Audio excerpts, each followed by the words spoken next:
Hello दोस्तों, स्वागत करता हूं आपका इस वीडियो में। स्टैटिस्टिक्स की इस वीडियो में हम बात करने जा रहे हैं हाइपोथेसिस टेस्टिंग के बारे में। तो ये कहानी ये रही कि दो बंदे थे जो बचपन में साथ में बड़े हुए, बिल्कुल साथ में ही है, साथ में ही बिजनेस स्कूल गए। एक बंदा है ए, एक बंदा है बी। ये दोनों साथ सेम बिजनेस स्कूल गए और इन्होंने आगे चल के दोनों ने अलग अलग जगह एक एक चाय की दुकान निकाली, लगाई। अब उसके बाद क्या हुआ कि अगर हम देखें तो इनके पहले महीने का सेल्स कुछ ऐसा था। तो भी मैं सेल्स इनके प्लॉट करता हूँ। तो इनका पहले महीने का सेल्स रहा कुछ ये ए का, ये बी का। तो ए ने बेची कुछ 5 लाख रुपए कमाए और बी ने कमाए 8 लाख रुपए। ठीक है। तो इससे क्या नज़र आता है कि यार बी तो बेहतर सेल्समैन है, बी अच्छे से बेचना जानता है, बी बेहतर बंदा है, मतलब सेल्स के मामले में, बिजनेस के मामले में। तो ये हमारी हो गई एक तरह से हाइपोथेसिस कि बी जो है वो बेटर सेल्समैन है ए से। ठीक है।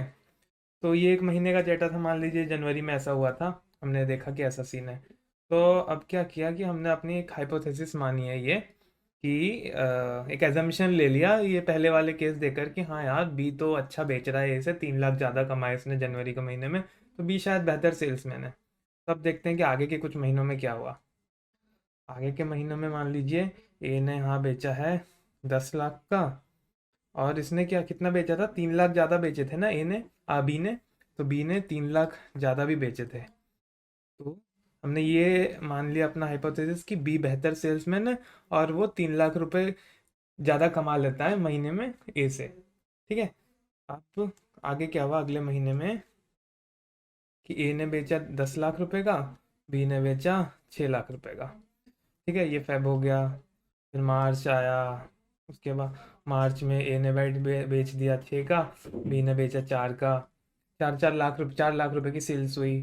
फिर मार्च के बाद अप्रैल में, हर महीने में हमने देखा। ये देखिए इसने 12 लाख बेचा, अब बी ने मान लेते हैं कि 8 लाख ही बेचा, और ए ने 6 का बेचा, बी ने 4 का बेचा। अब जो अपनी हाइपोथेसिस थी कि बी ज़्यादा बेच लेता है ए से, 3 लाख रुपए ज़्यादा बेच देता है, यहाँ पे आया देखा तो यार ये तो 4 लाख रुपए कम है यहाँ पर। 4 लाख रुपए का फर्क आ रहा है कि यार 4 लाख कम बेचा, और यहाँ पे 2 लाख कम बेचा, 2 लाख की कम कमाई हुई है। तो यहाँ तो ए आगे बढ़ रहा है, हर केस में ए जीत रहा है। तो जो हमने हाइपोथेसिस मानी थी कि बी बेहतर सेल्समैन है और वो 3 लाख रुपए ज़्यादा कमा लेगा ए से, वो बात यहाँ गलत हो गई, वो बात रिजेक्ट हो गई। तो यहाँ हमारी हाइपोथेसिस रिजेक्ट हो गई। ठीक है। तो अब क्या होता है कि एक और केस आता है कि मान लीजिए अगर ऐसा हुआ होता। अब ये वही सेल्स वर्सेस ए का और बी का सेल्स है। ये पहले महीने का डेटा है जनवरी में, पहला पहला केस। ठीक है। यहाँ ए ने बेचा था कुछ 5 लाख का और बी ने बेचा था 8 लाख का। तो इस केस में हमने क्या हाइपोथेसिस मान लिया अपना कि बी क्या है, बेटर सेल्समैन है ए से, और वो 3 लाख रुपए ज़्यादा कमा सकता है। ठीक है। और अगर कुछ महीने का हम इसमें महीने का डेटा देखें तो मैं प्लॉट कर देता हूँ कुछ।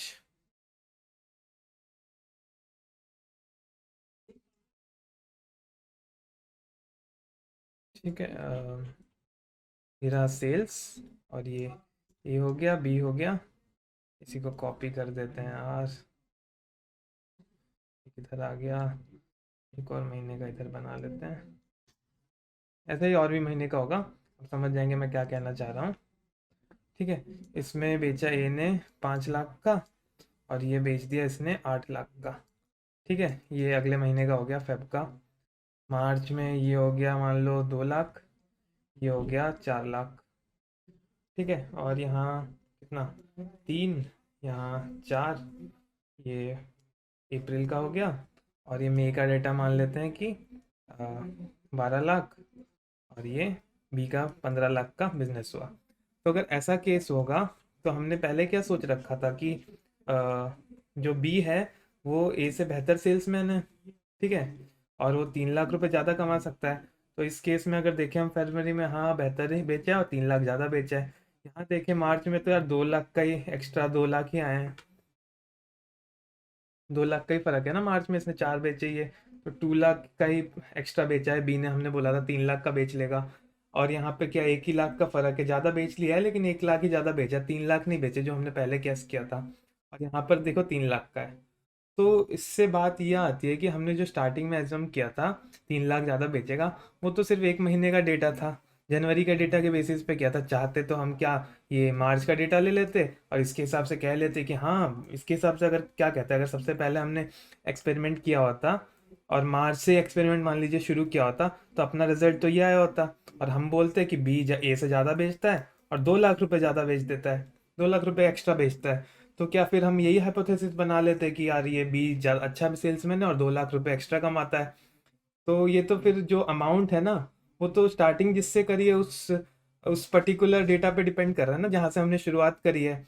मेन चीज़ तो यही है कि बी बेहतर है इसे, और ये अमाउंट जो है ये जनवरी के लिए अलग है, इसके लिए अलग है। तो बात ये मैं बताना चाह रहा हूँ कि जो अमाउंट इसमें कहीं पे 1 लाख ज़्यादा कमा रहा है, कहीं 2 लाख ज़्यादा कमा रहा है, तो अपना हाइपोथेसिस से ये डिफरेंट है। लेकिन ये इतना इसका वैल्यू इतना मतलब इतना इसका मतलब इसका इम्पोर्टेंस इतना नहीं है इस अमाउंट का कि हम इस हाइपोथेसिस को रिजेक्ट कर दें। ठीक है, कि 1 लाख कमा रहा है, नहीं हमने तो 3 लाख बोले थे, नहीं नहीं ये बात अलग है, हाइपोथेसिस गलत हो गया, हमने 3 सोचा था, यहाँ तो एक ही ज़्यादा कमा रहा है, गलत है, या फिर दो ही ज़्यादा कमा रहा है तो गलत है। तो इतनी इन्फॉर्मेशन ये है नहीं कि हम अपना हाइपोथेसिस जो मेन हमने स्टार्टिंग में हाइपोथेसिस मानी कि बी बेहतर है और 3 लाख ज़्यादा कमाते हैं, इसको हम रिजेक्ट कर दे, इतनी हमारे पास ठोस सबूत है नहीं। तो हम क्या हुआ यहाँ पे हम हाइपोथेसिस को रिजेक्ट नहीं कर सकते, एटलीस्ट मतलब एक्सेप्ट नहीं कर सकते ऐसा नहीं कहेंगे, लेकिन अपना जो ये हाइपोथेसिस है इसको हम गलत साबित नहीं कर पा रहे हैं। तो बात ये हो जाती है यहाँ पे। तो बात घूम फिर के यहाँ आ जाती है कि हमें तो बस यही देखना है कि जो बंदा ए है और बंदा बी है, उनमें से उनमें बेहतर कौन है या उनमें से बुरा कौन है। ठीक है, उन दोनों में कोई डिफरेंस है कि नहीं, कितने रुपए ज़्यादा कमा रहा है या कितने कम कमा रहा है, उस अमाउंट से हमें इतना फ़र्क नहीं पड़ता। तो इसी से एक और चीज़ मैं डिफाइन करता हूँ कि हमें ए और बी में कि ए और बी में दोनों में कोई दोनों इक्वल है या नहीं, या फिर कौन सा ज़्यादा है। मेन तो अपना काम यही है ना कि कौन बेहतर है या कौन बुरा है, यही जानना है। तो जो अब आता है एक वर्ड नल हाइपोथेसिस। ठीक है, तो नल हाइपोथेसिस क्या होता है, उसमें मान लेते हैं कि हम ए जो है वो बी, ये दोनों बराबर इक्वली गुड है, दोनों ही अच्छे सेल्समैन है या दोनों ही बराबर हैं। ठीक है, कोई कोई ज़्यादा बेटर नहीं है, एक से बेहतर नहीं है एक दूसरे से, या कोई एक दूसरे से बुरा नहीं है, दोनों बराबर है। तो ये मान के चलते हैं, इसी चीज़ को हम कहते हैं नल हाइपोथेसिस। ठीक है, हमारा ये मानना कि जो है दोनों बराबर हैं। ठीक है, हमने ये ऐसा मान लिया कि पहला बंदा और दूसरा बंदा दोनों बराबर है, दोनों में कोई डिफरेंस नहीं है। नल हाइपोथेसिस का है नो डिफरेंस।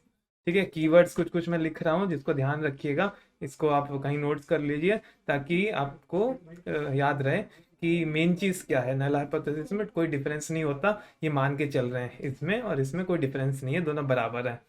तो अगर जैसे कि पिछले वाले केस में मैंने बताया कि इसमें जो हमने माना था कि बी ए और बी में कोई बी बेहतर है, तो ये वाले हाइपोथेसिस तो यहाँ पास हो गई थी, मतलब हम इसे रिजेक्ट नहीं कर पाए थे। तो अगर हमारी हाइपोथेसिस ऐसी होती नल हाइपोथेसिस कि ए और बी दोनों बराबर हैं, बट ये सारे जो क्या रिपोर्ट्स आ रही हैं, जो हर महीने का जो सेल्स की रिपोर्ट है उसके हिसाब से हमें ये पता चलता है कि बी ए से बेहतर है, इसका मतलब क्या हुआ, इससे हम आइडेंटिफाई ये कर पा रहे हैं कि ए और बी बराबर नहीं है, कोई आगे या कोई पीछे तो है ही। तो इससे क्या कर रहे हैं हम, अपना जो नल हाइपोथेसिस हमने माना है कि ए और बी बराबर हैं उसको रिजेक्ट कर दे रहे हैं। ठीक है, तो यहाँ पे हमने रिजेक्ट कर दिया अगर नल हाइपोथेसिस अपना ये होता कि ए और बी बराबर है। ठीक है, तो अगर नल हाइपोथेसिस जो रिजेक्ट होता है ना, तो एक और चीज़ है जो अपने आप हो जाती है। दो हाइपोथेसिस होते हैं, एक नल हो गया, दूसरा होता है इसका ही अल्टरनेट हाइपोथेसिस। ठीक है, अल्टरनेट हाइपोथेसिस, तो इसको हम एच ए या H1 से डिनोट करते हैं। और जो नल हाइपोथेसिस था मैं बताना भूल गया, इसको डिनोट करते हैं हम H0 से। ठीक है, ये डिनोशन है, मैथमेटिकली यूज होती है। अब नल हाइपोथेसिस पूरा पूरा थोड़ी लिखूंगा, H0 लिख दूंगा आगे कहीं तो समझ लेना नल हाइपोथेसिस में बोल रहा हूँ। और एच ए या H1 कुछ भी लिखो, ये होता है अल्टरनेट हाइपोथेसिस। बात ये है कि जो नल हाइपोथेसिस है वो मान के चलता है कि कोई डिफरेंस नहीं है। और अगर इसका अलग केस क्या हो सकता है, या तो ए बड़ा हो जाए बेहतर हो जाए, या तो बी बेहतर हो जाए, तो वो सब आ जाता है अल्टरनेट हाइपोथेसिस में। इसका मतलब होता है कि ए बी अनइक्वल है। ठीक है, इसमें ये केस भी आ गया और ये केस भी आ गया। ठीक है, तो जब से ही नल हाइपोथेसिस को हमने रिजेक्ट कर दिया, इसको अगर रिजेक्ट कर दिया नल हाइपोथेसिस को इफ रिजेक्टेड, तो अपने आप ऑल्टरनेटिव हाइपोथेसिस अपनी सही हो जाएगी, क्योंकि वो एक दूसरे के अपोजिट है। तो एक गलत होते ही दूसरा अपने आप सही हो जाता है। तो एक हो गया अपना नल हाइपोथेसिस और दूसरा हो गया अपना ऑल्टरनेट हाइपोथेसिस। नल में क्या होता है कि उसको हम बाय डिफॉल्ट ट्रू मान के चलते हैं, और ऑल्टरनेट को हम ट्रू इसलिए नहीं मानते कि उसके फेवर में इतने ज़्यादा एविडेंस नहीं है हमारे पास। तो हम ज़्यादातर क्या यही यही एक चीज़ फॉलो करते हैं कि अपना जो नल हाइपोथेसिस है उसको जो हम आमतौर पर ट्रू मान के शुरू किया है उसको हम फॉल्स करने की कोशिश करें। यही अपना एम रहता है कि जल्दी से जल्दी नल हाइपोथेसिस को हम कैसे फॉल्स साबित करें, इसके खिलाफ सबूत इकट्ठा करें। तो अगर मैं कहूँ इसका स्टैट्स और एमएल में कहाँ, स्टैटिस और एमएल में यूज़ कहाँ होता है, तो इसका यूज़ हो सकता है एक तो कंपैरिजन में, कि हमें मान लीजिए दो डेटा सेट दे रखे हैं, तो हमें कंपेयर करके बताना है कि वो इक्वल है या अनइक्वल है। तो अपना नल हाइपोथेसिस होगा कि वो दोनों बाय डिफ़ॉल्ट इक्वल मान के चलेंगे, और फिर हम चेक करेंगे कि ये इक्वल है या नहीं। ठीक है। तो एक ये हो गया। दूसरा हो गया अपना रिलेशन। रिलेशन देखने के लिए किसके बीच, एक क्या होता है जनरली, एक डिपेंडेंट वेरिएबल दिया रहता है, एक इंडिपेंडेंट वेरिएबल दिया होता है। तो हम चेक करना चाहेंगे कि क्या हम डिपेंडेंट वेरिएबल की वैल्यू कैलकुलेट कर सकते हैं इंडिपेंडेंट का यूज़ करके। तो यहाँ पर भी ये नल हाइपोथेसिस और इसका अल्टरनेट हाइपोथेसिस का इस्तेमाल होगा। तो मैं एक एग्जांपल देता हूँ, जैसे कि ये चूहों पे जो ट्रायल्स करते हैं ना, क्लिनिकल ट्रायल्स, तो उस केस में अपना नल हाइपोथेसिस क्या होता है। जो ट्रायल्स होते हैं मेडिकल के ट्रायल्स होते हैं, अभी कोरोना से पहले कितने सारे क्लिनिकल ट्रायल्स हुए थे मेडिसिन रिलीज करने से पहले। तो उसमें क्या रहता है, उस केस में अपना नल हाइपोथेसिस ये होता है कि मेडिसिन के साइड इफेक्ट के लिए चेक करते हैं। तो नल हाइपोथेसिस ये मान के चलते हैं कि मेडिसिन के कोई साइड इफेक्ट नहीं है। ये अपना नल हाइपोथेसिस है। अब हम इसको टेस्ट करके चेक करके गलत प्रूव करना चाहते हैं कि कोई तो साइड इफेक्ट मिले, ताकि अपना ये गलत हो जाए। तो यहाँ होता है कि नो साइड इफेक्ट जो होता है ना, तो ये अपना नल हाइपोथेसिस कहलाता है। ठीक है। एक और काफ़ी कॉमन एग्जांपल ये हो जाता है कि जो कोर्ट होता है ना, कोर्ट जो अ, जज साहब, मुजरिम, वकील, तो जस्टिस कोर्ट जो हो गया, तो वहाँ पे क्या होता है जब एक्यूज्ड आता है, तो मान के चलते हैं कि ये निर्दोष है। ठीक है। नल हाइपोथेसिस ये होता है कि जो बंदा खड़ा है कटघरे पे, जो एक्यूज्ड आया है, तो वो निर्दोष है। अब क्या करता है वो प्रोसिक्यूटर, कोशिश करता है उसको दोषी ठहराने का, डिफेंडर डिफेंस करता है, वो सब काम चलता है। लेकिन स्टार्टिंग का नल हाइपोथेसिस यही रहता है कि वो निर्दोष है। ठीक है।